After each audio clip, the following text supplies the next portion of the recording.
Hey everyone, welcome back to another episode of Ghost Protocol. Fardin here. If you like our video, please leave a like and comment. Subscribe to stay connected with us, and we will continue to publish videos.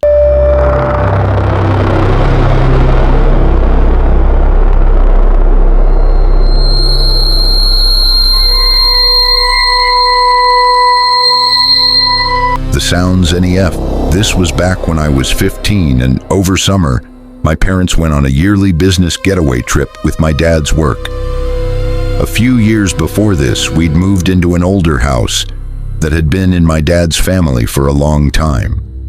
It was on a large wooded property, and up until then they had been renting it out.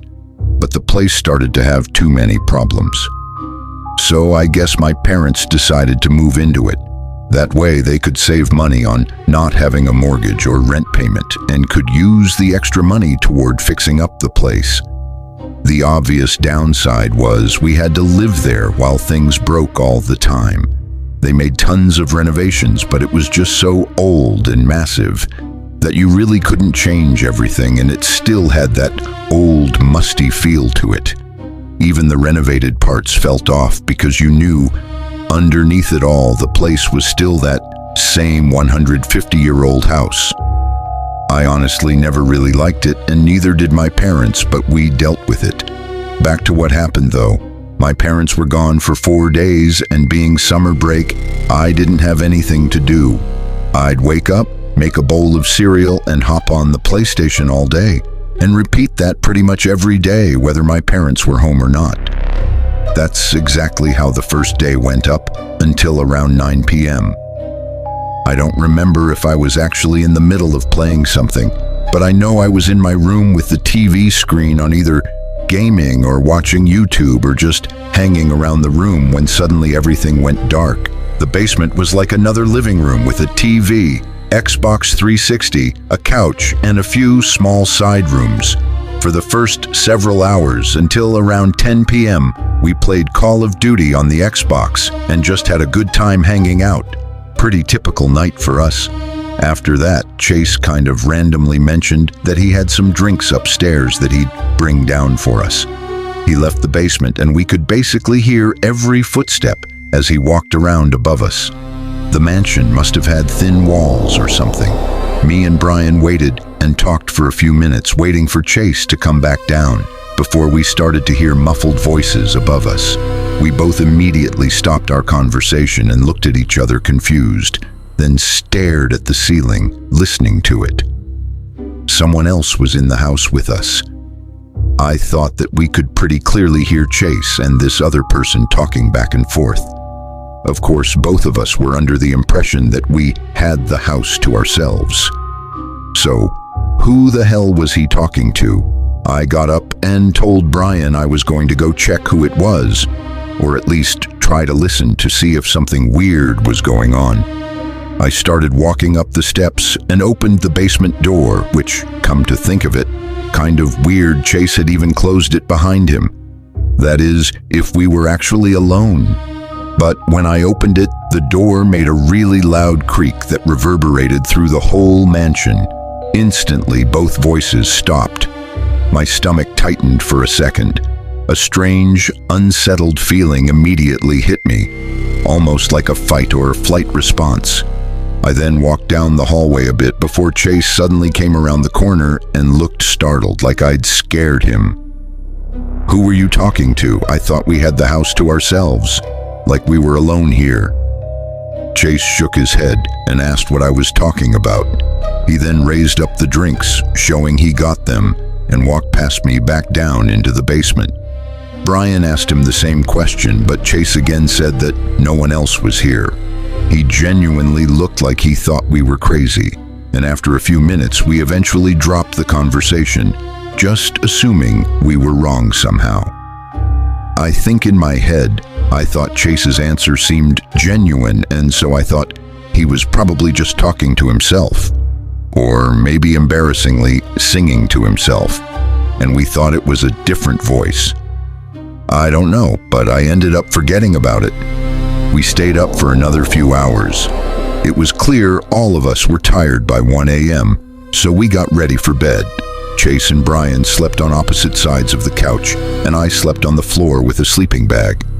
We turned off all the lights, and I laid down. I don't remember anything else after getting in the sleeping bag, so I assumed I just fell asleep a few minutes later. When I woke up, the only light in the whole basement was the small digital clock on the TV stand with glowing red numbers that read 3:14. I felt weirdly awake though. I rolled over and looked at the couch, and all of a sudden my stomach tightened again. That same fight or flight response. Neither Chase or Brian was there. I immediately sat up and looked around. Obviously, both of them being gone was weird as hell, but it was also pretty freaky to know I was alone in the pitch-dark basement of some random old mansion. I quickly felt my way over to the lights, doing another quick look around and not seeing either of them. I even called out in a whisper, saying Brian and Chase over and over again. I didn't know what the hell was going on, but that aching gut feeling was really scaring me. I then looked up the staircase at the basement door. It was closed. Again, if they had left, why close the door behind them? But while I was at the bottom of the steps, I started to hear something. These soft, muffled thumps somewhere on one of the upper floors of the mansion. Someone walking down a hallway, then a door opening, and then they walked back down the hallway again. I stayed there and listened, and they must have gone back and forth 4 or 5 times. I was really starting to freak out. I hurried up and opened the door. All the lights were still off in all the rooms and hallways. I didn't even know where any of the light switches were, so I just felt my way down toward the front door. "Alex?" Chase said my name from the top of the staircase behind me. I swung around, completely jump scared. "Bro, what are you doing? Are you leaving?" I asked him what he was doing and where the hell Brian was. He looked at me confused and asked what I meant by where Brian was. After a few back and forths, Chase said he went to sleep up in his room because he couldn't fall asleep on the couch. And that last he saw, Brian was still down there in the basement on the couch sleeping. We both went back down to the basement and looked. And like I said, he wasn't down there. Then we turned on all the lights and looked in every room, but he was not in the house. Also worth mentioning, I didn't find anyone else in the house either. I then decided to go outside and look at our bikes, assuming he must have left for some reason. But Brian's bike was still right there next to mine, just off the driveway in the bushes, right where we'd left them. Me and Chase searched the house for 2 hours until 5 a.m. before finally realizing this was serious and calling the police. The whole thing was a mess. Chase's parents were furious and cut all contact between me and Chase, probably figuring I had something to do with it. I hoped Brian would show up in the few days following, but he didn't. Weeks and then months passed. They didn't even find any clues or signs of break-ins the night he went missing, and both me and Chase claimed to be sleeping. But I keep thinking back to hearing Chase talking to someone upstairs, and the thumps I heard, and just feeling like something else was going on in there that was hidden from me. Also, why did Brian go missing and not me or Chase? Or what if I'd woken up sooner? Maybe things would be different. I don't know. I never talked to Chase after that, and I never got any answers.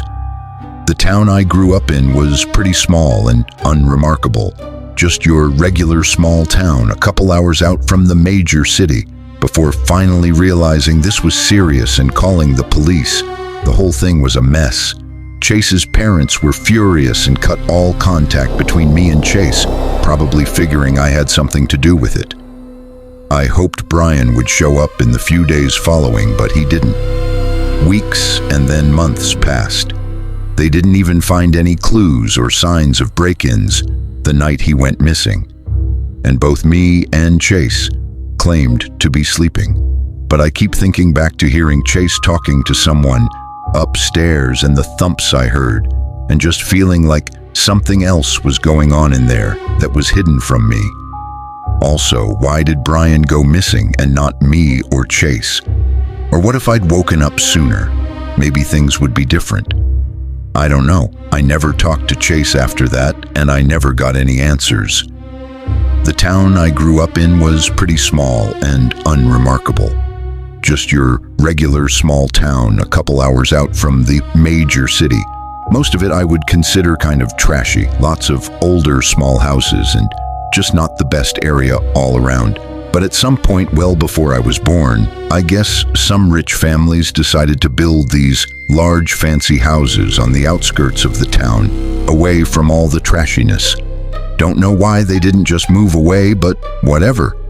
Eventually they figured it out and did move, but nobody here could afford those places, and nobody who didn't already live here wanted to move here. So those big mansion-style houses on the edge of town were left abandoned. That's what I was told happened anyway. When I was in high school, me and my two friends, Josh and Caden, thought of this great idea to explore one of the mansions out there. We had no reason other than just the thrill of going urban exploring, but we were all pretty excited for it. We all met up outside my house at 10 p.m., and none of us having a car or a license. We walked for about an hour all the way out to the woods, where the large houses were built. There was only one road in and one road out, so no way to get lost. The road was well overgrown by then, and even most of the asphalt was degraded or split into chunks with roots and bushes and stuff growing through the cracks. After the long walk, we got up to the mansion. Of the few that were out there, this is the one we chose because it was the farthest and deepest into the woods, which we assumed would make it the least explored. It was very run down and weathered, almost had no color left to the outside, like it was just this dying gray structure. It was very creepy looking, and I know I would definitely not be there if I didn't have two of my buddies with me. We walked up to the doorway. The actual door had been broken off and was laying on the porch, so we basically just walked right in. Josh was the only one with a real flashlight. Me and Caden were using our phones. I think the easiest way to describe this place is probably exactly how you're imagining it. Huge wooden staircase spiraling up the middle of the house right at the entrance, and just old stuff everywhere. There was also a thick layer of dust in the air that made it hard to clearly see anything, even with the flashlights. All of us were tripping over stuff. Most of the downstairs rooms had broken furniture and old decor scattered all over the floors. Because of how hard it was to navigate, we only stayed down there for maybe a minute before heading up the main staircase to the next floor. At the top of the stairs was a long hallway, and it was empty. No broken stuff or anything on the floor, but all three of us immediately were hit by a very strong odor. It was so bad that Josh went right back down to the bottom of the stairs, saying he wasn't going any further. Me and Caden decided to keep walking down the hall, though, to figure out what it was. Splitting up was really stupid, especially since Josh was the only one with a good flashlight. But for whatever reason, I was really intrigued by whatever the hell was down that hallway. All the doors were open except for one at the end. Kind of made it creepier, though, walking past each of the open pitch-black rooms, knowing anything could be hiding in there. We were only 3 or 4 steps away from the last door when suddenly we heard a door slam downstairs. "Josh!" My voice echoed down the hall. "Josh, you good? Hello?" Josh wasn't responding. Of course, at that point, we completely forgot about the door and started hurrying back to the top of the stairs. Josh wasn't down there, and even stranger, his light wasn't on either. Even if he had gone deeper into the house, we should have been able to see some sort of light because of how dark it was in here. Then we heard footsteps on the floorboards, walking slowly from the back of the house up to the front until they were right below us. But they stopped before entering the entrance room. I was going to call out Josh again, but in that moment something in me was 100% sure it wasn't Josh. It was someone else. But then where the hell was Josh at? I could tell from the look on Caden's face as well that he didn't believe it was Josh either. The person below us didn't move for a whole minute. Then, instead of continuing to walk into the entrance room, they turned around and started going back. And maybe 20 seconds later, we heard knocking, like light tapping on a wall, as if trying to signal something. And it was definitely on purpose because they kept doing it. Caden asked in a whisper if I thought that was Josh, maybe trying to tell us where he was. He didn't really seem to believe it, but I mean, if someone else was in here, why didn't Josh call out for help or something? Maybe he was just messing with us. We started walking down the steps to the first floor. Even if it wasn't Josh, this person had to know where we were anyway, and I'd rather be by the front door than still upstairs with nowhere to run.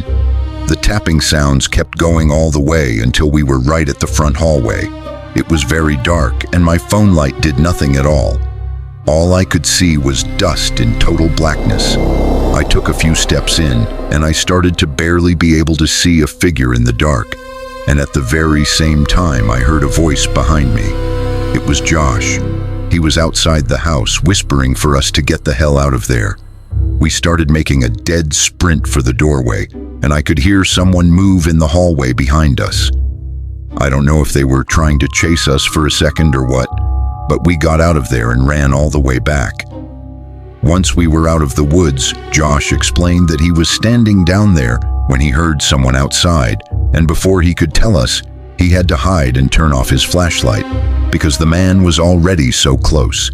He basically heard him walking up, then the man walked through the doorway 5 seconds later. Josh watched as the guy stared up the staircase like he knew we were up there. Then he walked down the hall, and that's when Josh moved out the doorway to hopefully not be seen and wait for a chance to help us get out of there. A few seconds later, we heard the door slam and all the tapping. Josh was absolutely sure that from the looks of it, the man was not only following us, but also trying to lead us deeper into the house by making noise. It just seemed like it wasn't a random encounter. We don't know what was going on in that house, what was in the room, or what the man wanted with us. Music. Had we followed the sounds any further, he also acknowledged something far darker. If he died before rescue came, he told Margaret that she would not receive a body to bury. The other castaways would need it more than she would. Just 4 days into their ordeal, his words revealed that desperate, starving thoughts were already rattling around the heads of the stranded. On day 6, Felix wrote again. He mentioned that all the castaways were still alive at this point, but his tone had become even more discouraged. In this much shorter entry, he described lying down beneath the sailcloth, too weak to do anything other than wait to pass. Then, on December 24th, Christmas Eve, Felix wrote for the final time.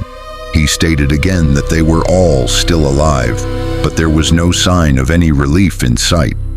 By then, if his account was accurate, the group had survived 13 days without food and had only consumed water by eating the dirty snow that had gathered around their feet.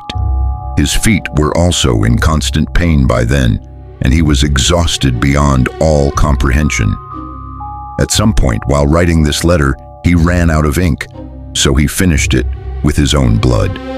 William also left behind accounts of the ordeal on Gull Island, but unfortunately, they were reported lost not long after being recovered. What remains of his account comes from newspaper reports at the time, and according to those reports, the group discussed drawing lots to determine who might be sacrificed so the others could survive. No one volunteered, as you might imagine, so method was chosen and names were drawn. William's sister, Grenelda, was said to have drawn the lot, but William reportedly offered to take her place. Felix's letters make no direct reference to a sacrifice taking place. He also didn't confirm whether William followed through on his offer, or whether anyone was killed intentionally. What he does leave behind, though, is a cryptic line suggesting that the full truth of what happened on the island was way worse than what he had written. If anything like a sacrifice did take place, it's possible that Felix omitted that information from his letters to spare his wife any further horror. Newspaper coverage at the time did not hesitate to speculate, though. and rumors follow the story of the Queen of Swansea castaways to this day. What is certain is that by the time rescue came, in the form of Mark's sealing schooner in April of 1868, the 11 stranded shipwreck survivors were already long dead. When Captain Mark returned to Gull Island with the 60 men to retrieve the Queen of Swansea dead, the work was nothing short of grim. The bodies had endured months of winter exposure, and the snow and freezing temperatures had preserved them in place. 9 of the bodies were found beneath the torn sailcloth that had once served as the group's shelter. 2 others were discovered completely skeletonized, separate from the group, and were the first bodies found by Mark's crew when they went searching for the bird they had shot. According to some reports, those bodies showed signs of flesh having been removed, further fueling speculation. Separating the remains afterward from one another actually required crowbars, but the men did what they could to treat them with respect under the difficult circumstances. They were then carried back to Tilt Cove, and all but one were buried quickly. Felix's letter had made his wishes clear, and his remains were transported to St. John's and buried in Belvedere Cemetery, as he had asked. The discovery of the bodies brought with it answers to a mystery that had lasted several long months. Shortly after the Queen of Swansea failed to show up at Tilt Cove when expected, rumors began to circulate that the ship was lost in the storm it encountered, and it sank. No one could have imagined that for a precious few weeks, the surviving passengers and crew of the ship were clinging to life just on the other side of the bay. Even with all of this, though, questions still remain. We don't know how long beyond Christmas Eve the last one lived, nor do we know whether a sacrifice was carried out or if it was merely discussed. We also don't know who was the first or last to die. In the end, all that is known is that they passed within sight of salvation. One of the other more persistent questions involved the nearby community of Shoe Cove. Some later accounts claimed that these citizens there had seen lights or flames on the island during the days after the wreck. Those claims led to an unthinkable conclusion. If fires had been seen, why had no one gone to investigate? According to some versions of the story, villagers believe the lights were something known locally as Jack-the-Lantern. In regional folklore, mysterious lights seen in lonely places at night were sometimes viewed as bad omens or wandering spirits. The idea that such lights might signal danger might have kept some people away from determining what they were. Because of that belief, the story supposes the people of Shoe Cove ignored what might have been distress signals. With that said, though, this isn't supported by the writings left behind on the island. Both John and Felix stated plainly that the castaways were unable to maintain a real fire. The island had no wood, and the small tufts of grass they burned early on with their matches would have produced only small, brief flames. There's also another important detail to consider. In those days, fishermen rarely went to sea after November. Winter storms and ice made sea travel dangerous, so small communities tended to stay close to shore during the winter months. There were, of course, exceptions, and some of the writings found on Gull Island indicated that the castaways had spotted passing ships that failed to spot them back. Even if this were the case, though, it's entirely possible that even if someone had seen something unusual on the island, they would not have attempted a trip across winter seas without a clear understanding of what might be happening. Again, the assumption at the time was that the Queen of Swansea was sunk at sea, with all of its passengers and crewmen going down with the ship, so no one was looking for them. Still, though, as you might imagine, the tragedy left people searching for something or someone to blame. When an inquiry was eventually held, it concluded that the wreck itself was an act of God. The storm, poor visibility, and the hidden rocks of Gull Island had combined in a way that doomed the ship. But interestingly, the inquiry did not entirely absolve the nearby communities of some responsibility. The official conclusion suggested that ignorance and superstition may have played a role in preventing the castaways from being discovered while they were still alive. Whether that criticism is fair or not is still debated to this day. In 1884, 17 years after the wreck, a lighthouse was finally constructed there. The island had already claimed 1 ship and 11 lives after the wreck itself, and the lighthouse was meant to ensure that no other vessel would meet the same fate by striking the rocks in the darkness or poor weather. The first man appointed to serve as the lighthouse keeper was none other than Captain Mark. All the castaways, with the exception of Felix, are buried together in Tilt Cove, and a large monument was installed at the grave site in remembrance of all they endured and how close they came to surviving their terrifying ordeal.